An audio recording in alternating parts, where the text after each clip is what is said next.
শীতের সবজির মধ্যে শিম অন্য এক স্বাদের তরকারি।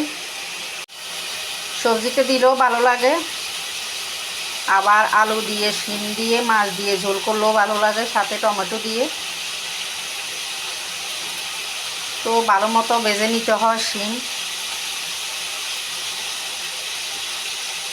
তো ভেজে নিচ্ছি আজকে আলু দিয়ে শিম দিয়ে টমেটো দিয়ে মাছ দিয়ে ঝোল করব। তরকারিটা অনেক স্বাদের হয়, কিন্তু আফসোস তেমন একটা খেতে পারি না। আফসোসের জন্যই শিমে আমার অ্যালার্জি হয়। মাঝে মধ্যে তারপরেও দুই একবার খাই, সিজনের একটা সবজি, কিন্তু বেশি খেতে পারি না, খেলেই আমার অ্যালার্জির সমস্যা হয়। যাই হোক, আজকে রান্না করতেছি, কষিয়ে নিচ্ছি এখন ভালোভাবে। তো সব কিছু দিয়ে কষিয়ে নিলাম। শিম আলু দিয়ে দিচ্ছি, টমেটো কাটা, আর একটু নেড়ে চেড়ে কষিয়ে নিব, তারপরে জল দিয়ে দিব।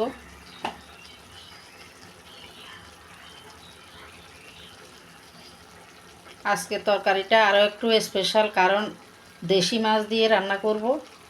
একজনে পুকুর থেকে ধরে আনা মাছ। মাছগুলো একটু ছোটো আর কি, কিন্তু অনেক স্বাদ করছে মাছগুলো, একদম পুকুরের তাজা মাছ। তো পুকুরের মাছ দিয়ে রান্না করব, তাই আজকের তরকারি অনেক স্পেশাল হবে, অনেক স্বাদের হবে। পুকুরের মাছ বলতে স্পেশাল, অসাধারণ স্বাদ। এই যে মাছগুলো দেখেন, একটু ছোট সাইজের রুই মাছ, কিন্তু অনেক টেস্টি মাছগুলো। একদম পুকুর থেকে ধরে আনছে, পরিচিত একজন থেকে নিলাম।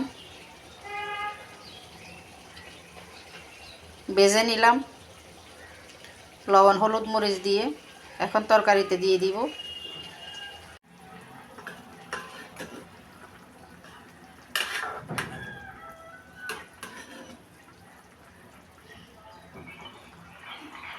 তো জল দিয়ে দিলাম, মাছও দিয়ে দিলাম, উতরিয়ে নিচ্ছি।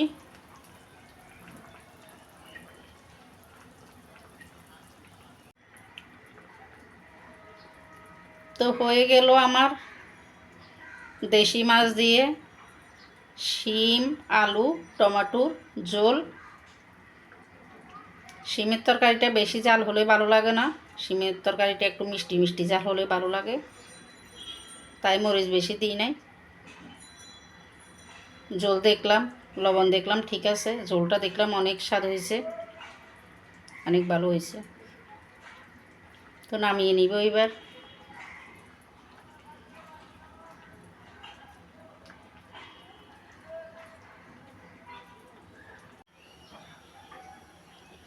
নামিয়ে নিলাম। আজকে পর্যন্তই। সবাই ভালো থাকুন, সুস্থ থাকুন, নিরাপদে থাকুন।